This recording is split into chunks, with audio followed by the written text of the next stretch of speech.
I'm Holly. I'm Ryan. And we're Salonology, and welcome to our salon-flavoured, inspirational and hilariously funny podcast, The Salonology Show. Let's, at the top of the show, check that you're in the right place. This podcast is for salon owners, mobile salons, at-home salons, solopreneurs. Those are big teams. Those are little teams. Anyone who is a business owner in their hair, beauty, clinical, aesthetic, spa space. If you're a hair or a beauty business owner, then this is for you. And welcome to episode 3. Episode 3. Can you believe we're on episode 3 already? I'm struggling to believe that.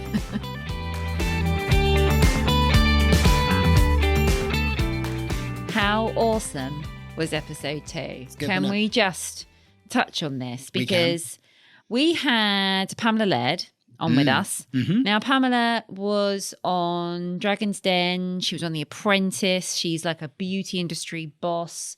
She has created her own beauty brand, Moxie Loves, which is now on the shelves in Boots. Like, we're talking big time. So she was a bit of a badass, wasn't she? She was a bit of a badass. And when you suggested, because you actually sort of did some work alongside her, didn't you? Well, I don't like to name drop, but yeah. Yeah, you do. And you spoke at the same event that she spoke in. I big did. Beauty industry event back in January in Dublin. And met her there. So when you said you were going to ask her to come along, I was like, well, you know, she doesn't really know who I am or anything. But she was brilliant and it was really, really inspiring. So if you haven't had a chance to listen. Oh my God, what is wrong with you? Go and listen because she knows her stuff. She had loads of information to share. She gave away some nuggets. She gave away some insider stuff from The Apprentice. Yes. And it's really interesting learning a little bit more about behind the scenes, but also how somebody like her, and she's young too. I mean, she has done so much so far. She's going places, isn't she? She's a very inspirational lady, I thought. And also I thought that she came across really real. She was like really real. Yeah. And I think a lot of what she said would resonate with an awful lot of people who listen to our show. That was why I invited her on. Yeah, it was a good move, Thanks, babe. And she actually, we asked her a few questions and it's always cool to take away something that really triggered something to you. And actually something that she said was about it's almost as important what you don't say as what you do say. And I thought that was really good for me because I'm a waffler, let's be honest. What? A waffler. And we do even have a morning show on our Facebook page called the Wednesday Breakfast Waffle. Smooth. Because we do waffle and stick us in a room together and you get waffle to the power of waffle. So I think she was very right. And sometimes I probably need to think about what I don't say as much as I do because I talk a lot. Yes. No, I thought there were lots of good little takeaways in there as well. I also thought it was interesting where she was saying about having an investment or having the money just would have allowed her to get where she wanted to go even quicker. I think that was interesting as well because for anyone, you know, most businesses don't have any investment in them. And a lot of people are, you know, bootstrapped, i.e. they are self-funded, right? So you've got to make the sales so that then you get the money in so that you can then continue to grow your business. Yeah. And that is obviously the case for most people. But what she was kind of saying was that, you know, you're going to get to the same place. You can just get there so much quicker if you've got a bit more money behind you, I think. Yeah. So it was interesting. But look, I don't want to ruin everything. No. Go and listen to episode 2. Pamela Laird. She was fab. Yeah. All right. Well, anyway, enough of that. Moving on. Let's go to a regular feature. We've got regular features already. We have got regular features already. I mean, we don't know how regular they will continue. Let's see how popular they are. But at the moment, it's regular. So, Holly, you, of course, like to play Agony Aunt each week. And we have got another question which has been emailed in to the show. So if you have got a dilemma that you would like Auntie Holly, the internet's favourite agony aunt. I'm not sure about that. I'm not sure what Claire Rayner would say about that. Is she still an agony aunt? Is she even alive? I don't know. I don't know. Claire, if you're listening, let us know you're alive. If you're with us, Claire, just show us a sign. Show us a sign that you're with us. Anyway, it's Holly with an IE at salonology.uk if you've got a dilemma that you would like Holly to help you with. And there is one this week. And much like much like in episode 1, it is going to be wonderfully introduced by Holly's real life niece. Am I allowed to use their name? I don't know if you did Yeah. last time. Sophia. Well, I'm Yeah. my niece now I think about And it. your niece. What does she call you? That's for another show. Right. Let's take it away, Sophia. Today's question comes from an anonymous source. They ask, when dealing with your team, how do you combat reluctance for change from certain individuals in the team? I feel like I'm often met with negativity from a couple of individuals when we introduce new products, service, or brand. It often ruins the buzz I am trying to create amongst the staff. Any tips would be appreciated. Okay, so this is a really interesting question because how you manage your team is going to have a massive impact on the results of your business, the results of your salon. And if you've got a team, and not everybody has, but if you've got a staff, then they've really got to be on board of your ideas and plans moving forward. And I had this in my business, and I know lots of my clients have this issue as well. And reluctant or negative to change team members is not uncommon. No. And it can put a whole kibosh on your plans, because if you've sort of got this idea and you maybe want to shake up your brands that you've got in the business, you want to change your operating hours, you want to repaint the salon, whatever it might be, you can find there might be a couple of team members that say, actually, I don't think that would work. And first of all, they're putting that sort of negativity out into the space, which you don't want. But sometimes they can go and maybe speak to the other staff members as well and say, oh, I don't like this idea and I don't know why she's doing it and I don't think we should do it. And they almost try and create an alliance with the other team members to try and stop something happening. And this is what we want to stop. We don't want this to happen because businesses evolve. Okay. Now, if we didn't evolve, we'd all still be doing pink rinses and not doing gel polish. We'd be doing what we were doing in 1985 and we'd be advertising in the yellow pages. And that would be it. Businesses have to evolve. Businesses have to ride the wave. They have to progress. They have to change. And that's all part of running a business. You have to grow as the industry grows. We have to change based on regulations. But of course, as well, we want to freshen things up sometimes. You want to bring some new fresh idea and fresh energies into the business. So it's very difficult when we're met with resistance from a staff member. But I think it's important to look at why we're experiencing this resistance as opposed to just trying to stamp it out. Because the answer isn't sack the person. That's not the way to deal with this situation. I mean, I know I like to say fire the client, but it's not so easy to fire a staff member. And also, if you've got somebody who's a good therapist or a good stylist or a good technician and they're delivering good services and they're switched on, you know, this is just a small thing that we can work on to help them become better and more open to change. So when there is change coming and you're talking about ideas, there's usually a couple of reasons why your staff member might be a little bit reluctant. And the first thing is, remember, change for some people can bring fear, worry, and anxiety. Some people are really comfortable doing the same thing and they don't like change because it makes them uncertain, it makes things unstable, they don't know what to expect. And for some people, that's a scary concept. And particularly staff members who've worked for you for some time, things have been done a certain way, they probably start to think, well, why is there changes? Why are the changes necessary? Because the other consideration, and this is quite a big one, is that when you suggest you're going to change how things are being done, they may read that as they are not doing their job well enough. And that might cause worry and fear and stress, but also upset and anger inside them. Because if you go and say, right, look, we're going to change how we do our balayage now. We're going to use a new technique, or we're going to change the ritual of a full body massage. That might to them translate as, you are not doing balayage well enough and you are not good enough at massage. So we have to change what you're doing. And this can be hard for people to process because it feels like a rejection. It feels like a criticism. And it's probably not, but it might be the dialogue that they're playing in themselves, because some people think that way and we have to manage that as opposed to sort of just stamp it out. But we know we have to change, grow, progress, pivot, amend, ride the waves, be open to change. That's what we have to do as business owners. So we've got to approach this in a very different way to make sure that if we have a change afoot and we want to do something new that's going to help our business grow, put more money in the till, make the business more successful, we've got to pitch it to them in a different way. We need to show them the future is appealing and not scary. And we need to show them that the job they're doing is excellent and that's why you want to move forward with new changes. So if you're in this situation and you've got this person coming back, the first thing you want to do is you want to involve them in the process.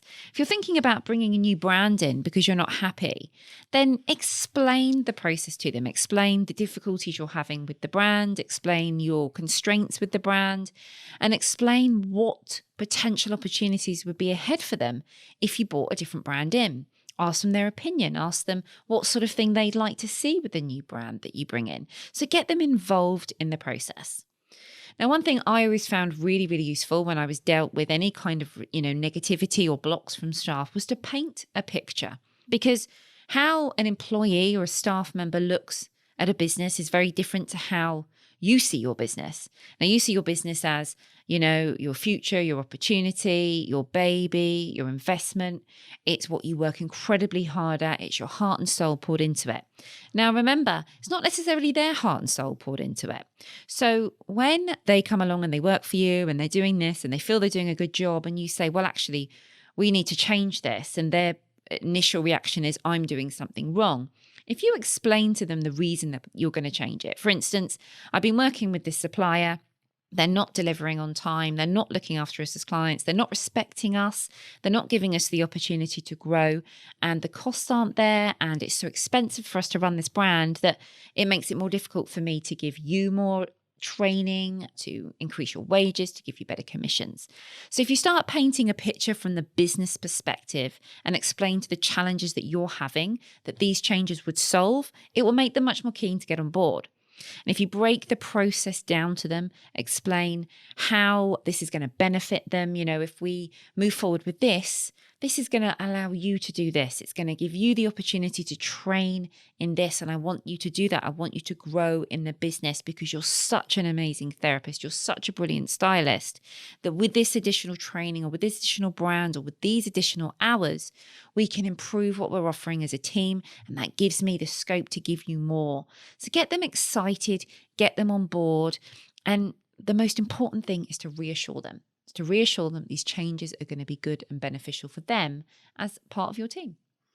Well, I would imagine that Anonymous is absolutely thrilled with that thorough response that they got just there. I think also as well that most people don't like change. Most human beings fear change, despite, change being the only constant. Yeah. Right? When you think about it. Absolutely. The only thing we know is going to happen is that there's going to be change. Absolutely. And yet that's the thing that so many people are so scared of, and they like that routine, and they struggle with that being broken. So I don't think it's a reflection on Anonymous or her ability or his ability to run a salon in any way. No, it's nothing in its reflection. Well, thank you, Auntie Holly. That was that was wonderful.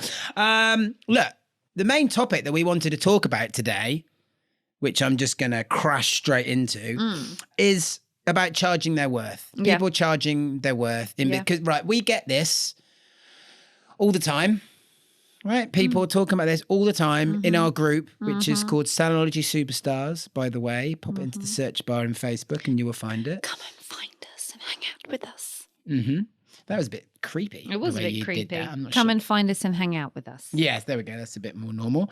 Get this a lot though, right? People not charging their worth, and it's a frustrating thing to spectate on and to see, I personally find. So we want to kind of encourage everyone listening today to maybe think about whether or not they are charging their true worth, and indeed what their true worth really is. Because I think actually the first stumbling block is that it's not just a matter of people thinking, oh, I'm not charging enough. It's their own value of themselves is too low on the outset, right? Yeah, agree.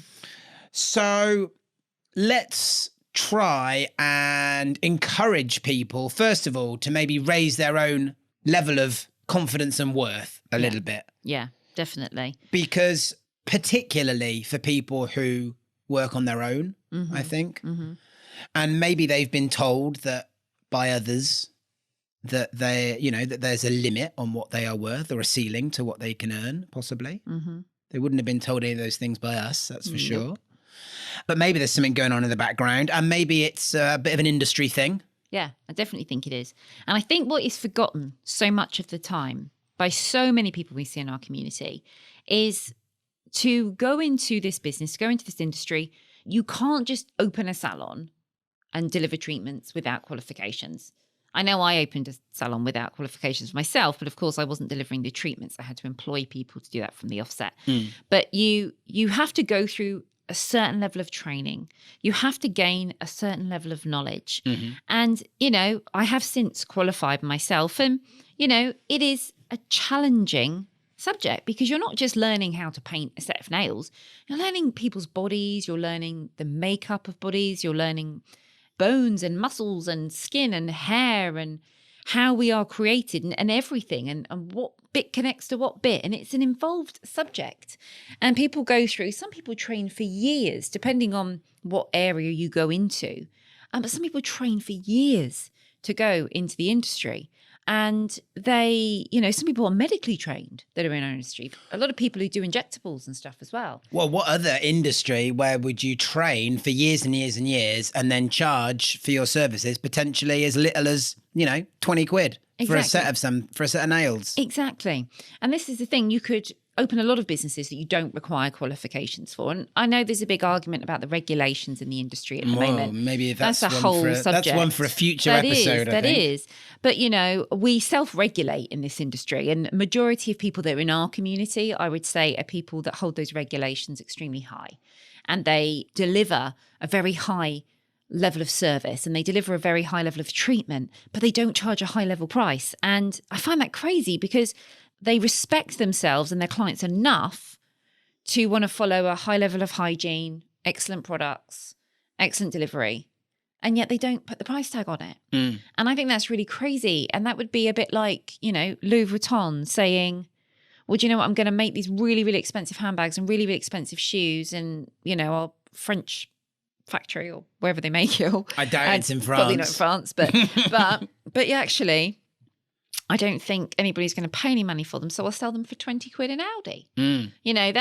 That's sometimes what the mindset is, and I find it so frustrating because you've worked so hard to build yourself up into this person that loves and cares about your industry and does a great job, and then just choose to not charge people the money for it. And it's absolutely nuts, isn't it?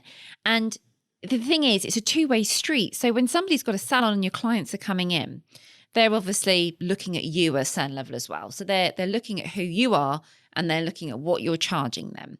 And they are going to respond to how you're charging them in a certain manner. And I used this analogy once on one of my Coffee with Hollies that I do, which is just my sort of live, during the fat, salon inspired. Do you mean Coffee with Holly live on the Salonology Facebook page every Tuesday at 1 p.m.? 1 p.m. That's the one. That's the one. I've never heard of it. What I did in one of them was I had two pairs of sunglasses on me, and one was a pair of Gucci sunglasses and one was a pair of New Look sunglasses. Okay. And they both were nice sunglasses that I regularly wear, but the New Look sunglasses were all scratched and the Gucci sunglasses are not scratched. And that's because I put the Gucci sunglasses in their box and I look after them better because in my head, I have invested in those sunglasses. So I take care of them better. And when people spend more money on something, they take care of it better than they do if they buy something cheap. A bit like when you get a new car and you don't let anyone else eat in it and you hoover every time there's one speck of dust. I would not let you eat in my car right now. Oh, okay. Thanks for that. But the last car you could have done. Right. So when you've got these two things, one is something you've invested in, one is something you've not invested in, then you are inevitably going to take care of them better. So think of that from a perspective from your client's point of view. If they're coming to you because you deliver the best experience and the price tag reflects that, how do you think they're going to treat you? They're going to treat you with more respect. They're going to treat you with more honor. They're going to look after the treatments that you give them to a better level, right? So if you do a set of lashes on somebody and you're charging them £100 for the lashes and you say, do not open the oven when you get home because the steam from the oven is going to break down the glue within, if you do that within the next, I'm not sure, I don't do lashes myself, the next 24 hours, say, and your lashes are going to fall out. There's a lot more chance that person's going to go home and protect those lashes if they spent £100 and if they spent £20 on a set of lashes, because they've made an investment. So you're going to get a better reciprocal agreement from your clients because they're going to respect you more and respect what they've invested in themselves more because they've spent the money. If you buy a Ferrari, you're not going to get it serviced at Quick Fit. I wouldn't have thought so. You're going to look after your investment. Right? You absolutely are. Yeah, of course. Yeah, totally agree with all of that. And I think, as you mentioned earlier, you touched on, I think it is a mindset thing more than anything. Definitely. About people, a lot of people put a ceiling on their own value or their own worth when they don't need to. But I think they also base it on what other people are charging. You know, price wars. Ugh, well, there are never any winners. There's no winners because what happens is Salon A says, I'm going to charge 20 quid for this. So Salon B charges 19. So then Salon A charges 18 and then Salon B charges 17. And so continues until everybody goes out of business. Well, it's a race to the bottom, isn't it? Yeah, nobody wins because obviously the clients now have nowhere to go because the salons are shut down because they've made no money. The service will be poor because, you know, you're going to have to drop your quality of your products in order to break even. And it just becomes this crazy thing. So you've just got to step right above that and put yourself so high above it that the price isn't even a factor. It shouldn't be a factor. There's a whole load of reasons why you don't want to be mincing around at the lower end of the market anyway. To begin with, there's no competitive advantage by being the second cheapest straight away.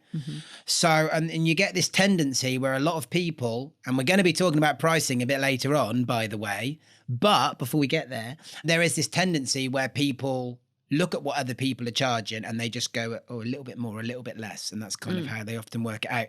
And this problem that you get is that everyone is aiming at the same set of people at the bottom end of the market, which is it's not really a very smart strategy because actually there's less competition at the top end of the market, right? Yeah. If you look, and this is true in not just our industry, but in lots of industries, right? So in ours, let's say there might be lots of salons who are all offering cut price deals, but how many are offering super VIP, luxury, someone stood at the door opening the door for you, you know, the top end treatments, glass of fizz, all those, right? There's not as much competition there. No, definitely not. Everyone's fighting over the scraps at the bottom end of the market. I know. And this is bonkers because the clients you want are the ones at the top end of the market, right? They're the people with the capacity to spend. They're the people that will buy products from you. They're the ones that will take your recommendations.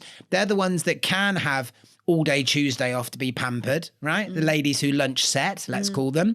They're the ones that will introduce their friends who will have friends just like them, who will also then come and spend good money. And instead, people are fighting over clients who are only prepared to spend 15 quid on a set of shellac from the back of someone's kitchen. The thing is as well, is that what we've consistently seen, I saw it in my business, was the people who want the cheapest of everything are the worst type of client. Because they are price driven. They're not results driven. So everything is about the price. Everything's about the number. Everything's about the pounds. So they're looking at this cost me £15 or this cost me £20.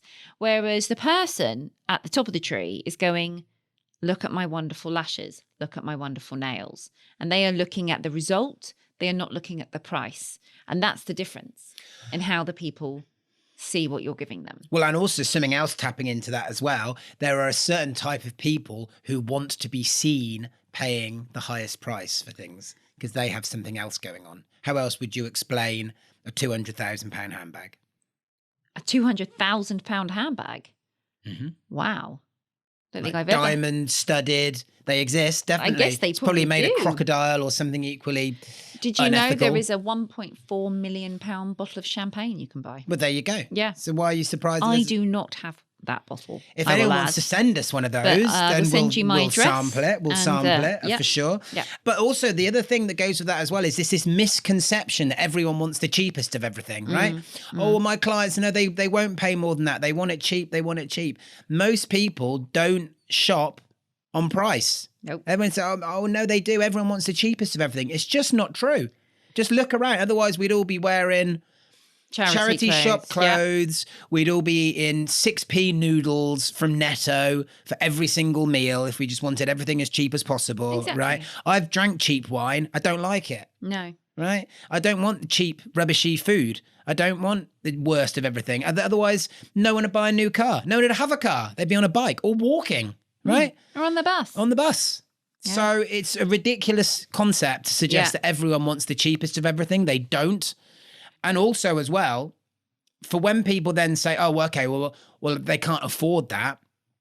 They can. There's plenty of money out there. Don't buy into this concept that no one's got any money. They have, but they're choosing where they want to invest it. Yeah, exactly. So if they won't pay £25 for your nails, but they will go and pay £25 for dinner out, then they can afford it, right? But they want the dinner out more than they want your nails. Why is that? Well, how can you improve your service? What else can you do to make you more appealing than the alternative? But also the average person, if they want their nails done, they'll pay £30 if they're paying £20. Does that make sense? You know, that like if they really want them done, then they're paying £20 and then you're the only person with a spot and you charge £30. If they want their nails done, that £10 won't make a difference. No. Because they want their nails done. And that's what it comes down to. And if you're trying, if you're saying, well, actually, no, that's not right. My clients really, really don't have a scrap. They don't have a bean. Then you need to start going after a different slice of the market, right? Because you're always going to be scrapping and fighting otherwise. And your life's going to be a lot harder. Exactly. And this is probably one of the places I've seen, because we have different communities and we have a Gold Club community of people that have gone through a certain journey with us. And this is probably one of the first things that most people suddenly have their first aha moment, don't they? When they actually look at the numbers and they go, oh, and there's a big shift, isn't there? Well, we'll come on to that. We'll come on to that in a minute. Well, I think we covered some good ground there. I agree. Okay, now, Holly, it's time for a quick message from our sponsors. When I was a little girl, I wished so hard for my teddy bears to come to life. And now, thanks to Schnoodles, it feels like they have. That's right. Here at Schnoodles, we specialize in being the cutest, cuddliest, and sweetest dogs ever born. Need a snuggle? Your Schnoodle can help. Need a walk? Your Schnoodle will take you. Need to play a game? Your Schnoodle is ready. Our philosophy here at Schnoodles is to love everything in life, but especially balls. Balls are the best. This message is brought to you by Schnoodles of the World. Schnoodles are only available for families with lots of love to give, lots of balls to throw, and lots of time to play. Next is this. Hi-ho, everyone. Welcome to the Salonology Show. Now, without further ado, it's time for Ryan's Rant! Yay! So, Ryan, tell me. Yes, Holly. Who has annoyed you this week? Well, following on from the conversation we literally just had about people charging their worth, I'll tell you who annoys me, generally speaking, not only this week, I mean, they annoy me every week, and that is people who just make up their prices. Right? Ooh. They just pick a number seemingly out of thin air and run with it. Okay. Yeah. And this is a bonkers way to run your business. Are you saying, hang on, let's just clarify. If you open a salon, you shouldn't just go, I think I'll charge this. Exactly. Right. Or what you also shouldn't do, which a lot of people do, is you shouldn't go, oh, I'm going to look at what the competition are charging and I'm going to charge 5% less, for argument's sake, right? Ridiculous strategy. Your pricing is a mathematical decision. It is not an emotional one, okay? Yeah. Your pricing should be reflective and based upon your costs, right? Yeah. Predominantly, that's got to be the first thing. This is why you can't just copy someone else's pricing. You don't know what their costs are. Nope. You don't know what their overheads are. You don't know what their goals are. You don't know what their dreams are. I mean, you don't know if they're making any flipping money to start with. This is the thing that really winds me up when I see people copying someone else and you're like, you don't even know if they're making any money or not. They're probably not making any money. So why would you want to mimic that anyway? It just makes no sense whatsoever. And also, we just touched on this a minute ago, but there's way less competition at the top than there is at the bottom. Yes. So stop going in that little pool, which is a smaller pool filled with fishies who don't taste as nice, right? Go to the big ocean and go get yourself a whale or something, right? Stop fishing in the pond for, little Tiny fish. little tiny We don't really know fish. much about fish. I don't eat any fish and I don't go fishing. So, bad analogy maybe, right? But you need to know these numbers, right? You need to know how much it costs to open your salon for a month to start with, right? How many people, and again, this is an exercise we always do with people in our coaching community, go and get out a bank statement and go through it and write out all of your costs, because a lot of people have not got a clue what that number is. What does it cost you to open your doors for a month? A lot of people have got no idea what that number is or how that number relates to the prices that they charge, right? Because they've got to be relatable, okay? If you don't know how much it costs to open your doors, or you don't know what it costs to run your salon for a month or for a day or for an hour or for a minute, then you need to go and work out those numbers, because your pricing needs to be reflective of that. Because ultimately, every single bill that comes into your business has to be paid for by your clients. Who's picking up the tab otherwise? The owner is, right? Absolutely. And this is the same with when people, and I don't think they always make that connection.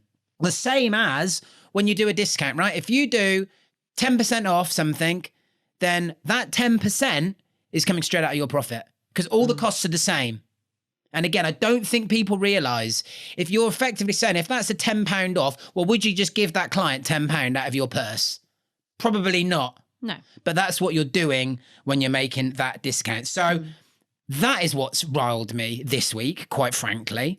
And I would encourage everyone to go and pull out a bank statement, go through and just get a bit more of a grasp on what your costs truly are, because you need to manage that if you're going to have a profitable business.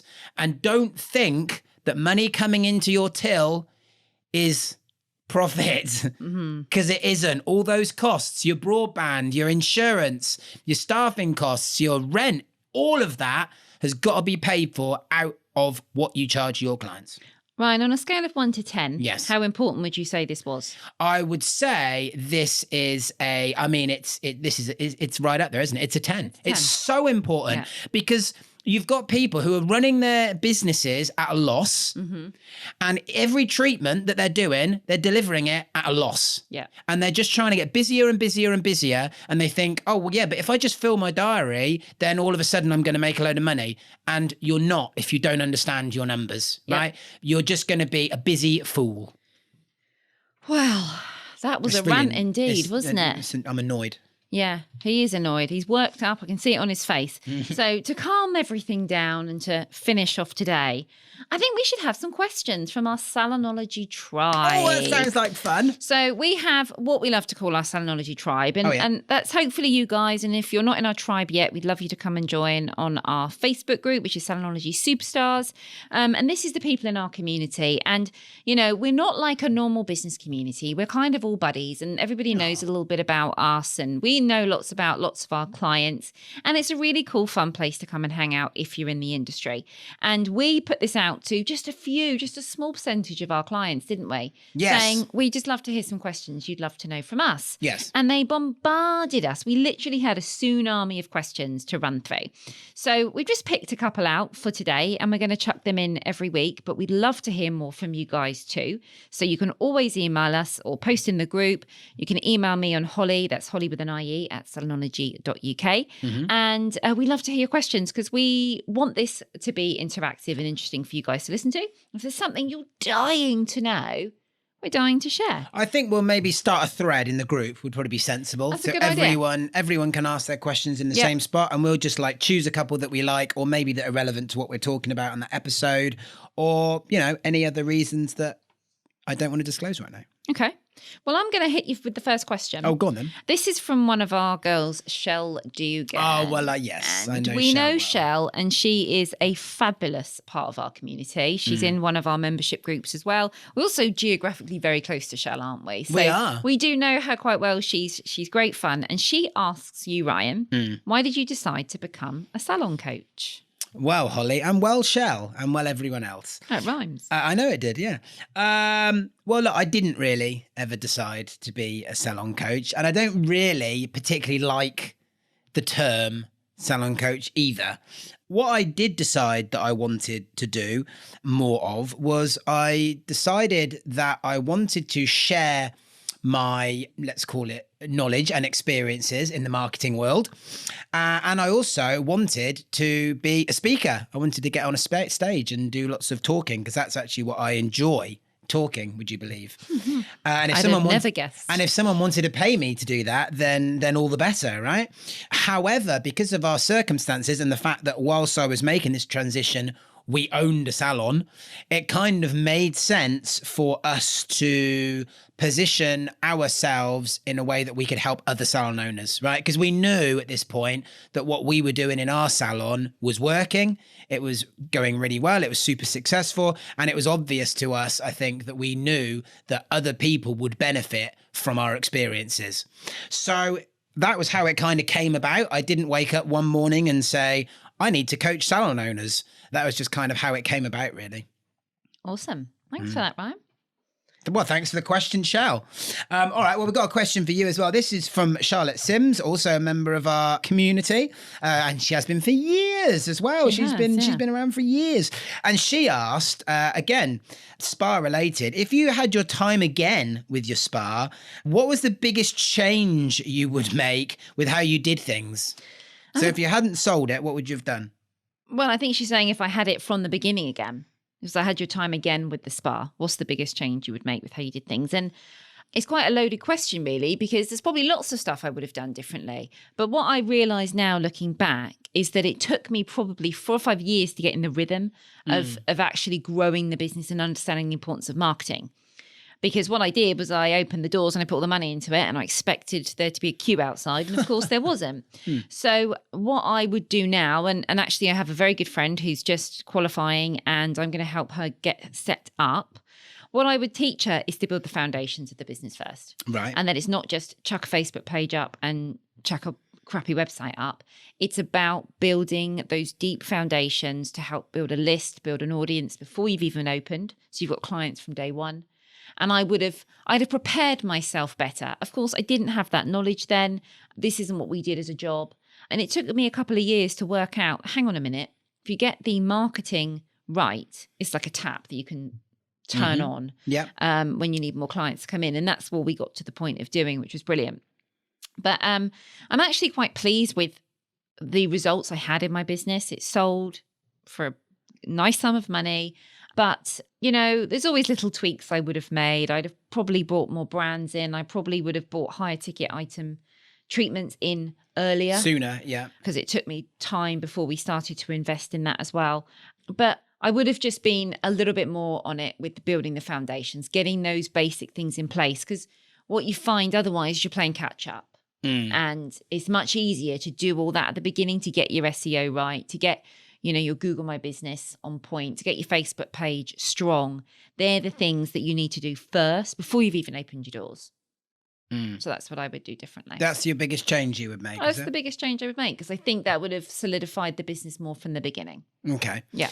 All right. Well, Angela's got a question. She wanted to ask us both. So you can answer first. She asks, if you won big on the lottery, would you still keep Salonology going? Yeah, I would. I would, because I think I would always have to have something to do every day. I'd be really bored. Yes. If it was just like, even through lockdown, we found more work to do because people needed us. And I think a lot of the pleasure I get in life is knowing that we've helped people. So when we get an email or we get a message saying, you've literally changed my business, I was thinking of shutting the doors. We get a lot of messages like that. We get a lot of messages like that. And I'm the busiest I've ever been. This sounds like I'm making this up. It's not true. We get loads of these emails.